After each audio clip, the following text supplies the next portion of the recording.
Hello, English 102 students. This is a video just to go over some things, kind of give you a plan of study for the final exam, both parts of it, both the multiple choice and the research essay portion. Now, I've already made a separate video, it should be in the announcements tab, of the research essay portion. If you haven't watched that, make sure you do watch that because you've got to do some research this week before you take the exam, and that's going to be right here. Excuse me. So if you haven't watched it already, you need to watch it as soon as possible. Okay, so let's talk about the multiple choice section. Basic review stuff, and this is all the study guide that I have. I'm not one to give 10-page study guides with all the answers to the test. Okay, so do a basic review of your reading quizzes.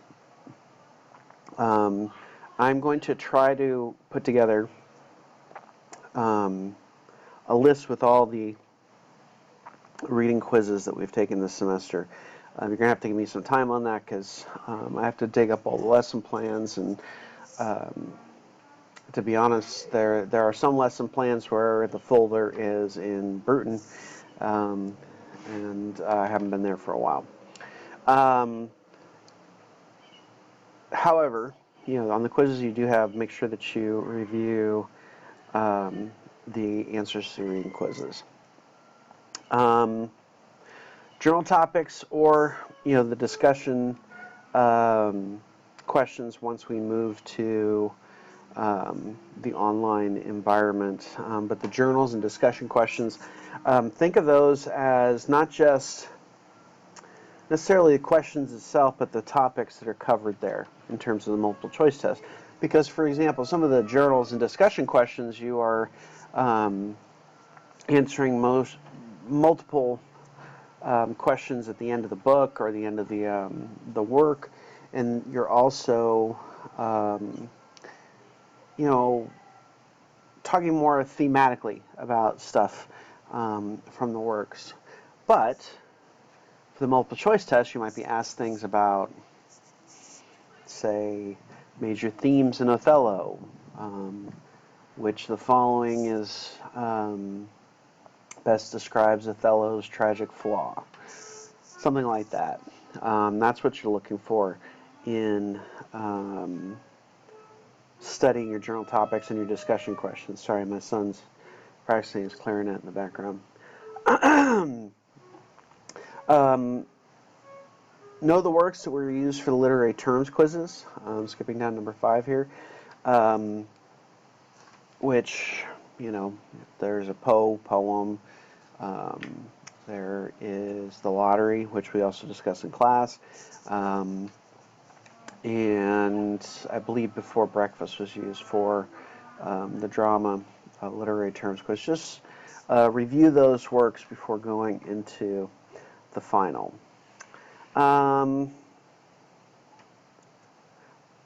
In Canvas, I'm going to touch on the modules tab and how to use those to your advantage here in a second. But review those introductory PowerPoints. How to read poetry, how to read fiction, how to read drama, tragedy, introduction to Ibsen, introduction to Shakespeare. All of those are more or less fair game. The major concepts are fair game for the multiple choice section. And as we're looking at this portion of the study guide, make sure that you look at the authors that we focused on. When we transition to online, we are kind of transitioning into the full-length plays. So we just have Othello, A Dollhouse, and the importance of being earnest in terms of works that will pop up on the final. But focus primarily on A Dollhouse and Othello. And then know the basics of drama, in other words, going back to those PowerPoints that we can review. So let's take a look at the class. Now, a good way to go is to start in the modules tab And then just review each week in each unit the stuff that is in there. Take a look at your class notes, which work did we look at in class specifically, and so on.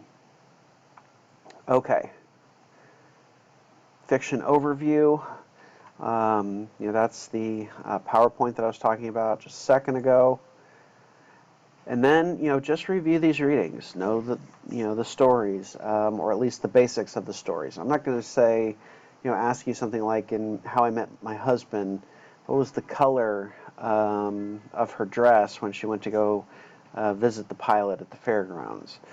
That's not reasonable probably to remember that.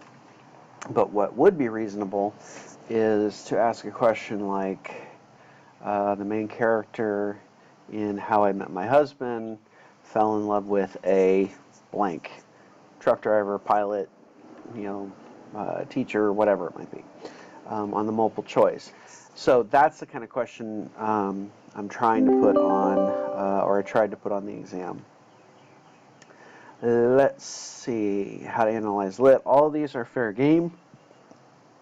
One thing that I want to emphasize, I believe I mentioned it on the video that goes over how to prepare for the research essay portion, is that you have to cite each of your sources for those 3 mini essays on the final exam.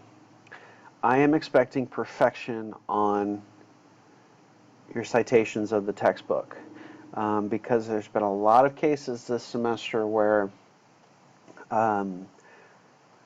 papers had kind of a sloppy citation of the textbook. It is a work in an anthology. So look it up either in your textbook or on Al Purdue, or just Google it. How do I cite a work from an anthology using MLA?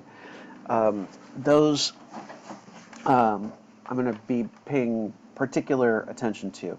Now, I do want you to do well on your citations for your sources, but I do understand that those are going to be a little bit different. But on the textbook, I do want them to be perfect.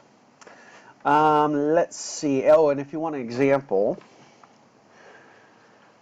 of how to cite the textbook correctly, I believe I have a sample. Well, I know I handed out a sample fiction essay. I'll go ahead and send that works cited page out just as a review for the quiz, or the test rather. Okay, so you continue along on the modules tab, review, introduction to poetry PowerPoint, maybe the article on writing about poetry, the works that we focused on, how to read a poem. Going through those steps that we went over and over again in class is going to be something that you're going to be doing in your prep process for the final, but not necessarily something you're going to spell out in the essay for the final. But when you pick the poem that you're going to use, go through those steps on how to read a poem. You should have that worksheet still. Intro and outline poetry, all of this sort of stuff. And again, just step by step, going through the readings, and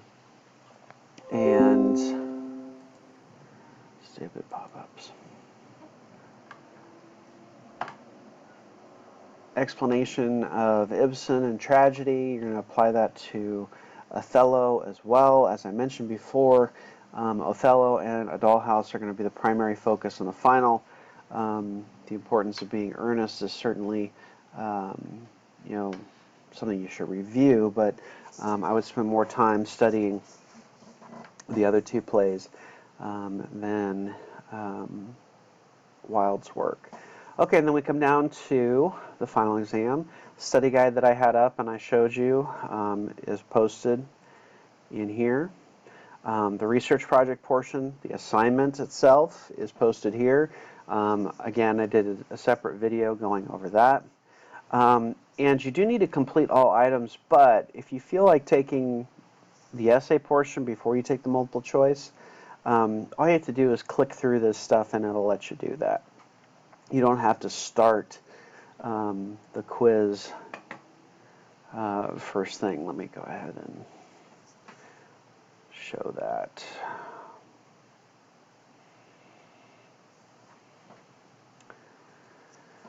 The computer's been fine all day, and now it's when it's slow.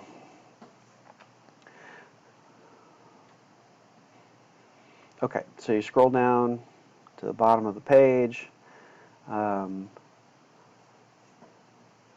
start at the top.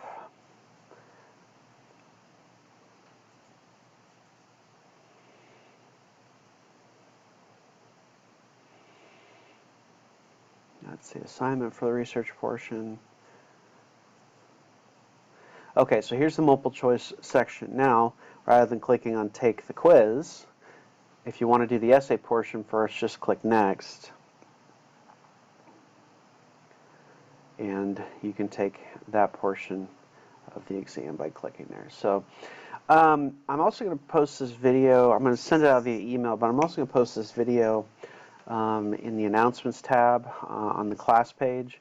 And that's where I'd like you to ask questions. If you have any questions about the final, please post them, which is going to be below for either section of the final exam, whether it's the multiple choice section or the essay portion of the final. Well, I hope you have a good week.